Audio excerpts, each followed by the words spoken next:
you doing? I'll tell you what you're doing. You're listening to the Elder Scrolls Lorecast. Either you are, or I'll be skipping rope with your entrails. Ta-ta. This is the Elder Scrolls Lorecast, your source for lore and so much more.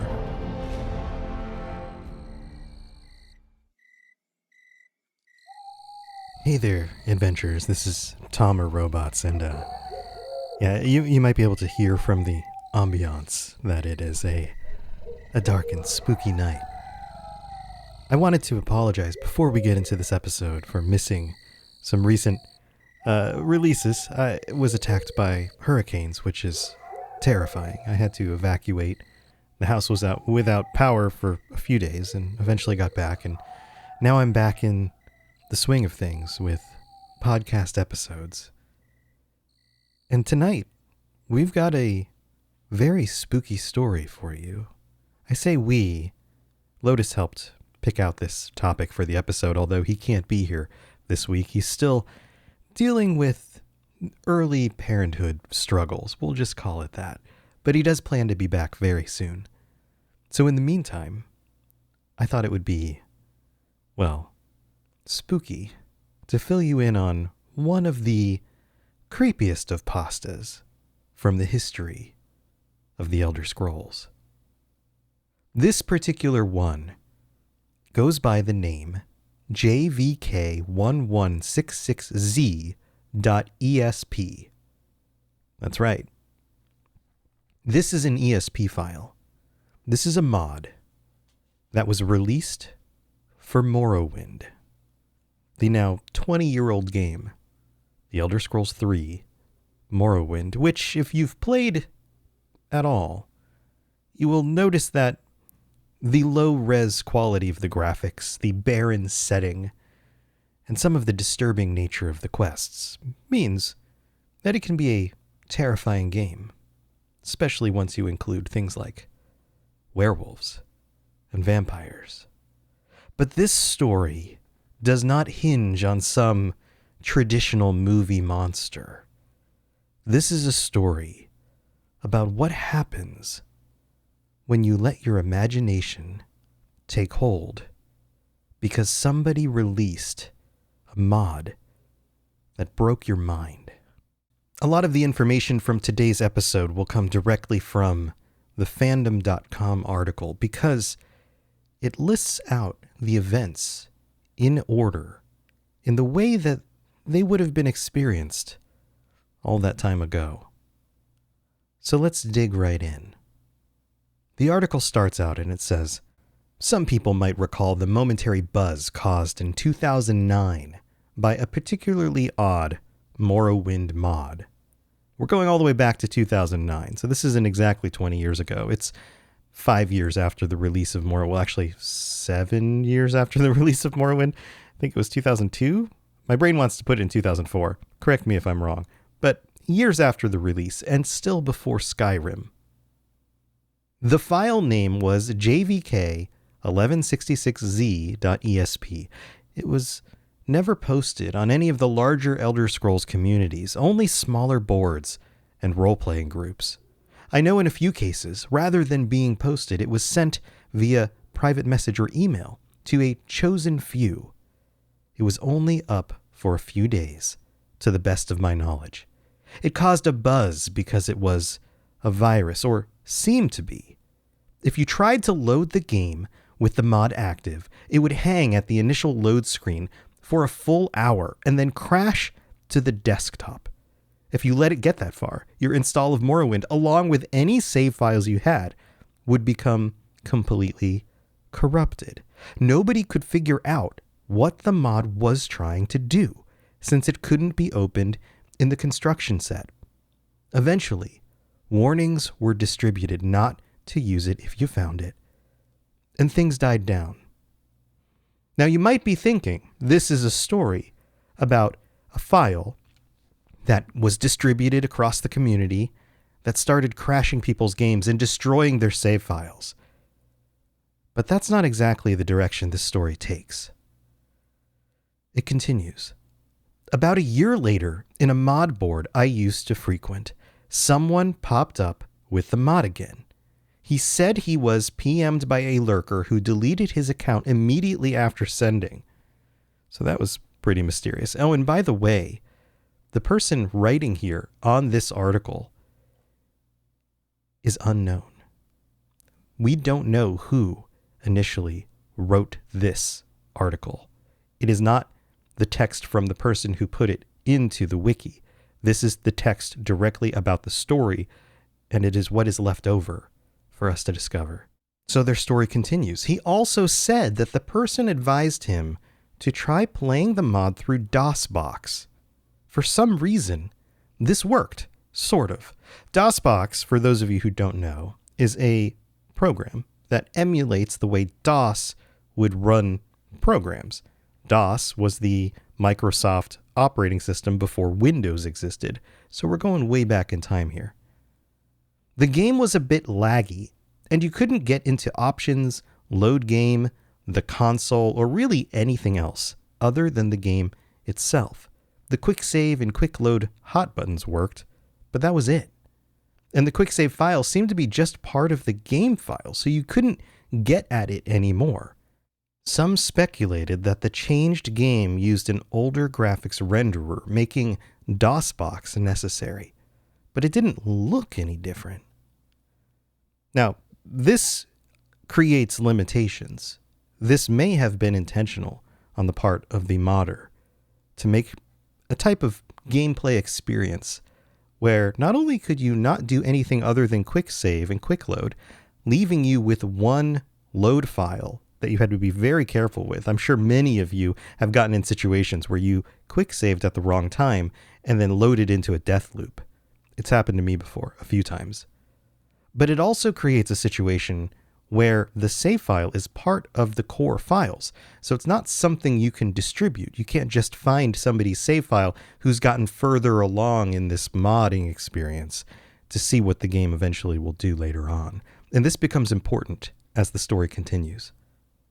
This part I can speak about from personal experience. When you start a new game in JVK, as the board came to call it, once you leave the starting bit in the census office and come into the game proper, the first thing you notice is that the prophecy has been severed box pops up. Lotus and I have talked about this before. This is what happens when you, for example, kill Vivek, because the game is letting you know that you have killed an important core character. In Morrowind, characters didn't just take a knee. You could kill them, but then you would sever the prophecy, and you would not be able to finish the game along its originally intended path. It continues. This is because every single NPC having to do with the main quest is dead, with the sole exception of Yagram Bagarn, the last of the Dwemer. Their corpses never despawn, so you can go check on all of them.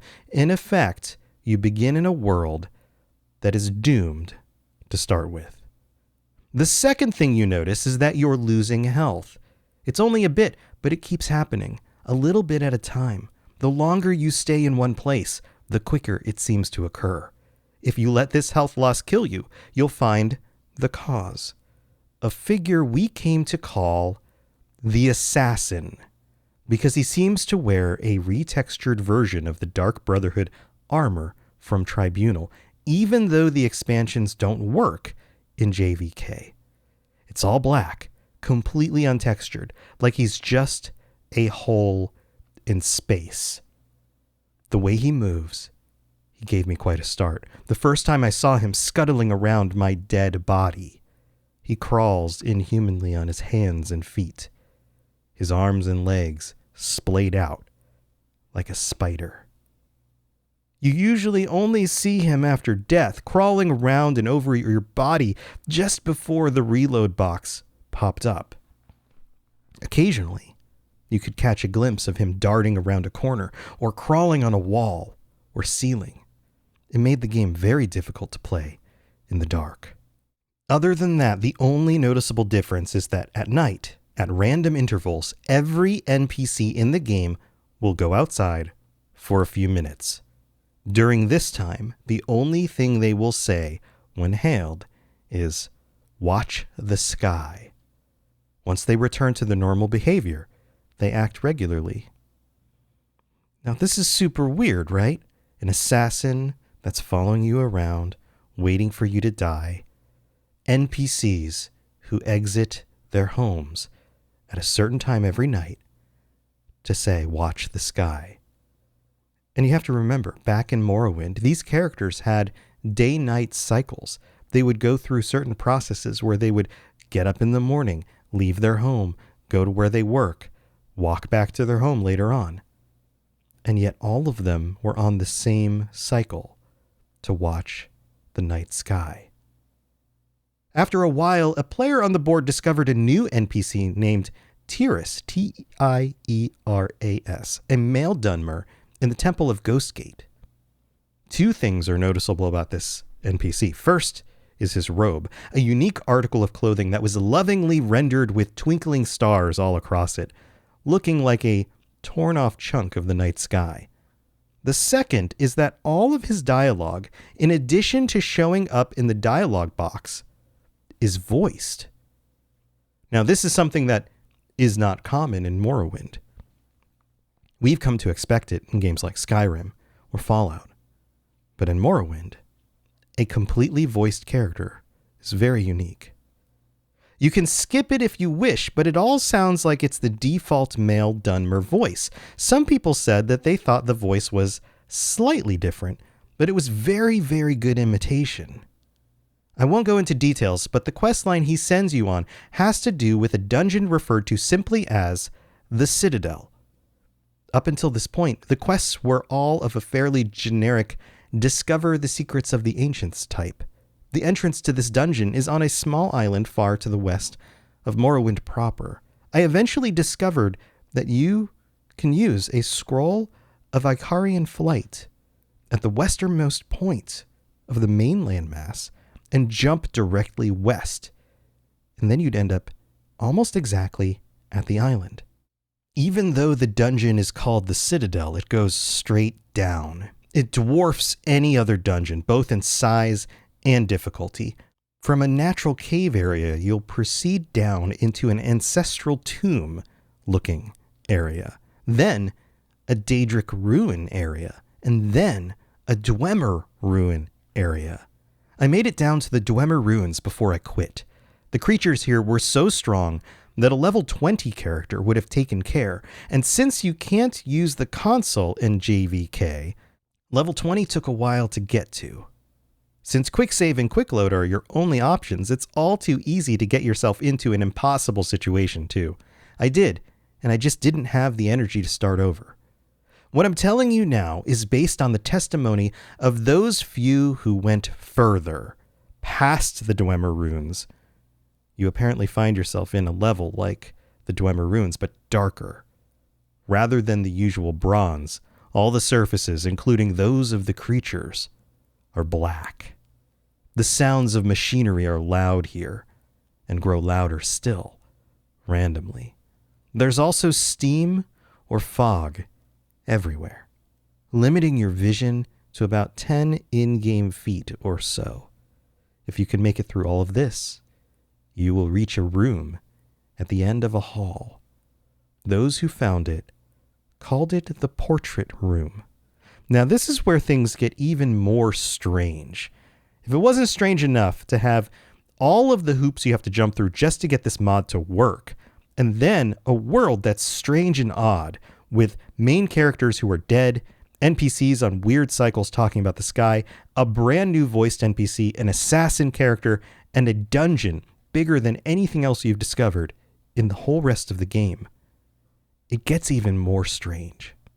Like the fire and torches or other effects from early 3D games, this room has picture frames that always face directly at you, no matter how you look at them. The images in the frames are always randomly chosen images from your My Pictures folder on your computer. On the board, the ones who got to this point had some fun posting screenshots of the portrait room with various pictures in the frames, and I'm sure you can guess what those pictures might have been. At the end of the hall was another locked door. After admitting defeat and returning to Tyrus, he could be found saying, "Watch the sky," in his gravelly voice. What's more, nobody else in the game would say anything. Talking to them would present a completely blank dialogue box with no options at all. They wouldn't even rattle off the usual canned audible greetings. The only exception was at night. Whenever they'd go out for a few minutes, they'd repeat it. Watch the sky. At this point, one of the players, a friend of mine from the board, noticed, and the few others who got this far agreed, that the night sky was no longer the usual night sky of Tamriel. It had changed to a depiction of a real night sky. And it moved. From this point on, everything is based on what this one person reported. Eventually, he got himself kicked from the board, but I kept in contact with him for as long as he responded. According to him, based on the constellations and planets, the sky started around February 2005. If you died, loaded, or went back into the Citadel, it would start over. When the usual day sky graphics took over, the movement would be suspended until the stars appeared again. In the space of a single night, everything would move about 2 months or so. Since the timescale of JVK was more or less that of the standard game, that meant that a bit less than an hour was equal to a 24-hour period. He became convinced that the door would open based on some kind of celestial event. Of course, waiting for that meant leaving the game running. Of course, that meant that the game couldn't be left unattended, thanks to our old friend, the assassin. My friend decided he'd hang out for a whole day just to see if anything happened. That would be about a year's worth of movement. Here's the post he made at the end of this experiment. This is Hamish Morak, Dragonborn, and you are educating yourself to the Elder Scrolls Lorecast. Now, we'll get to that in a moment, and I was about to take a break to go thank our patrons, but turns out that for some reason the Patreon site is not displaying everything correctly, so it's hard for me to see exactly who signed up when and who has been supporting at different levels. It's kind of a jumbled mess right now. So we're going to delay this. Don't worry. If you signed up recently, you're going to get a shout out eventually, and I will go over reviews and things like that. But all that's to say, if you would like to help support this show and you want to keep it going, and I'm sure Lotus will be back to a regular cadence joining me on future episodes very soon. We're going to get things back going the way they were because our worlds were changed by babies and hurricanes. So if you want to help support, patreon.com/Elder Scrolls Lorecast is where you can go get ad-free episodes and t-shirts and stickers and join us for patron chats like the one coming up next week. And you can also leave a 5-star review on Apple Podcasts. I'll read that out in a future episode of the show, or you can share it with your friends, all of that stuff. But here, let's get back to the story. You're listening to the Elder Scrolls Lorecast, dear child of cities. That is why the Night Mother loves you. So here's the text that was left about this experiment. It says, I loaded in Seydanine, where it all starts. It wasn't too bad, just had to check in now and then to move around and heal to make sure I wasn't dying. But check it out, 24 hours exactly in, the assassin learns a new trick. He screams. I was reading, and all of a sudden, this crazy loud shriek just about makes me crap myself. It was like something out of a horror movie. I look up, and there he is, just crouched down right in front of me. Of course, the second I moved my character, he ran off. When I went back down to the portrait room, the door was still locked. Damn it, damn it, damn it. A bit later, he came to the decision that he needed to wait 3 days, which is the same as 3 years. His reasoning was that the PM advised us to try DOSBox showing up, or this PM specifically showed up in February of 2008, which was the point he needed to get to. Quote, after the first shriek, the assassin stops hitting you out of nowhere. Now he'll shriek, and if you don't move for a few seconds after that, he hits you. I think whoever made the mod was trying to help. At night, I've gotten my headphones on and I was just kind of dozing off when he wakes me up with a shriek. I jiggle the mouse and I'm good. That post was 2 days in from his laptop. But once it was over, and then this other post shows up, quote, and there's a bunch of F words here. We're going to keep it cleaner. So effing done. So I wait for 3 days, right after the effing assassin made me jiggle the mouse, he shrieks again. So I look, and everyone in town is outside. They're all saying, watch the sky. I don't see anything, though.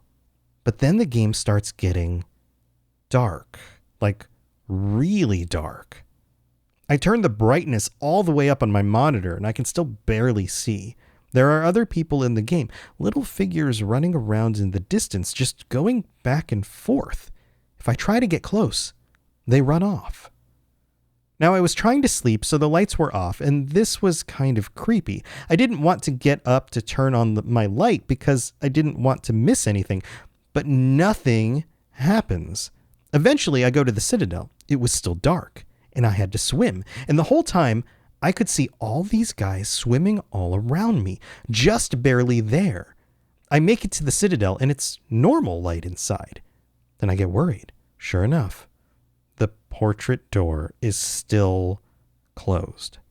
I go outside, and it's all starting over. So that's it. I'm going to bed. I'm effing done. The end. And so you could see that in order to go through what they're doing, in order to get to the point where the game changes, it takes very long periods of time. And I would imagine spending that much time sitting at your computer, waking up every so often to make sure that your character is still there, that the game world continues, would be extremely taxing. And this individual isn't doing this over weeks, saving the game, reloading it. They are grinding out 24-hour days of this. And you have to wonder, what does that do to someone's mind? Well, the post continues. After that, 2 things happened. First, someone else who got to the portrait room claimed that the assassin was showing up in his regular Morrowind game. Quick explanation, if you reinstall Morrowind to a different folder, you could have a normal Morrowind install along with JVK.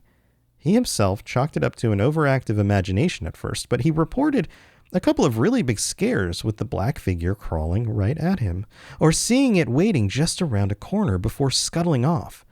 Another of those who reached the portrait room started a regular Morrowind game, but never saw him for sure. It was just a couple of maybes, late at night, and always at a distance. So maybe the game was starting to play with people's minds? It goes on. The second is that my friend started getting really abusive and short-tempered on the board, though he stopped talking about JVK entirely. It got so bad that he was soon kicked off. I didn't hear anything from him for a couple of weeks after that, so I sent him an email. This was part of his reply, quote, I know I shouldn't have, but with classes out, I had some time, so I started JVK up again. It's almost 2011, and I think I've got the sleep madness, but stuff is happening.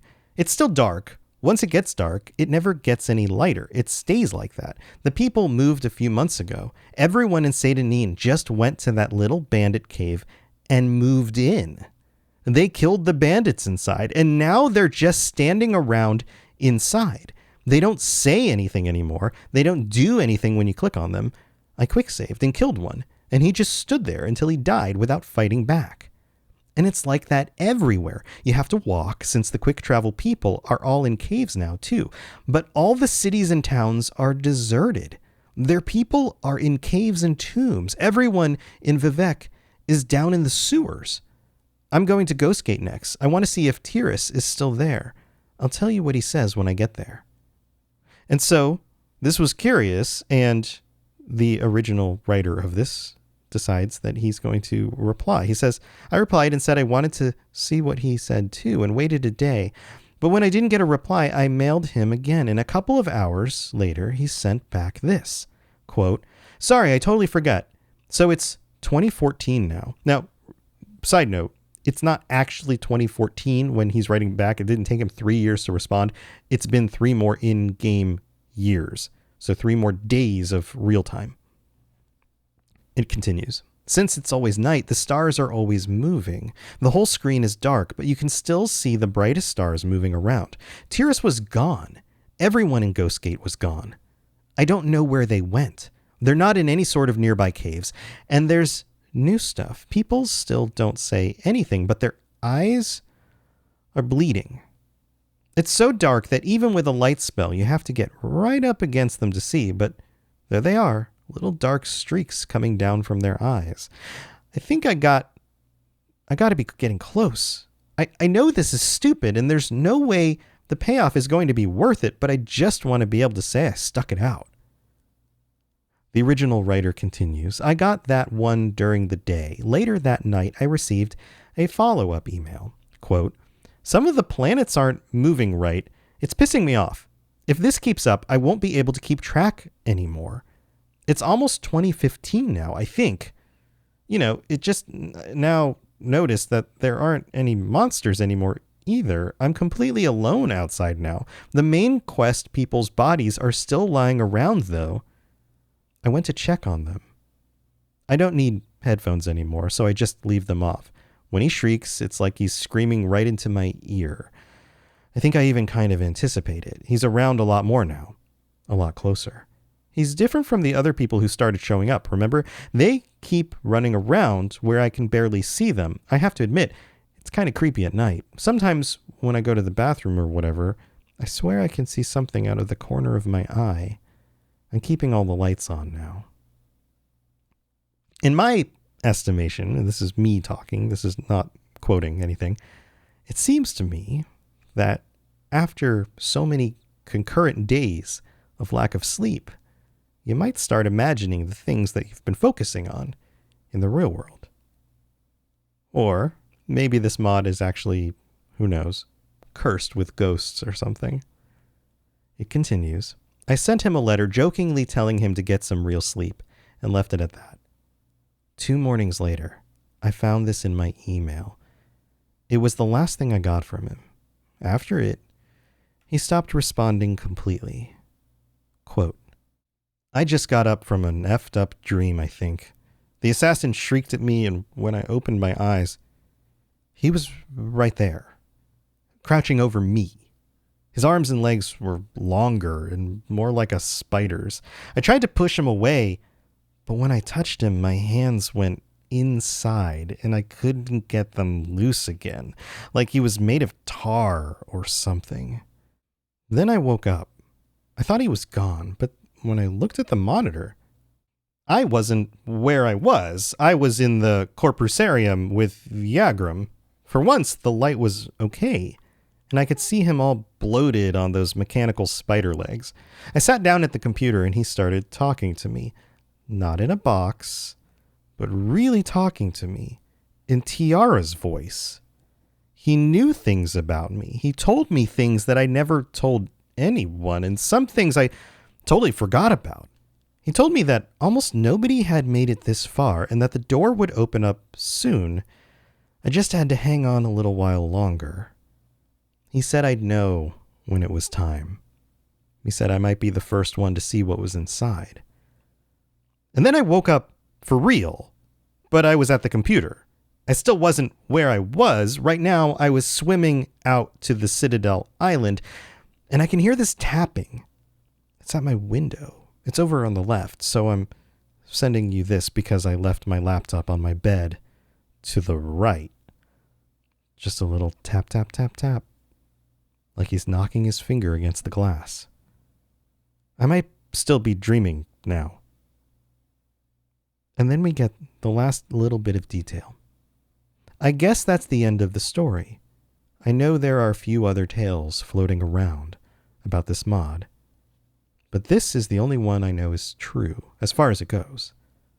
I deleted my JVK copy of the game pretty much right after I gave up, but I'd like to get that mod again, if anyone still has a copy of the file. I want to see some of this for myself. And again, this was posted by an unknown author, originally uploaded April 23rd, 2011. Now, how much of this is real? How much of this is a mind overreacting to being stuck in this situation for days without proper sleep? We may never know. But it makes for a really fun creepypasta. And who knows, maybe that file's still floating around out there somewhere, if you want to give this a try yourself. Stay safe out there. And if you see a creepy black assassin, maybe try to wake up. We'll see you next time. Thanks for tuning in to the Elder Scrolls Lorecast. Check out robotsradio.net for more podcasts just like this, and join us on the Robots Radio Discord. Be part of a community of over 5,000 people who are excited about video games and so much more. Robots Radio. Games, lore, stories, community. Just press play.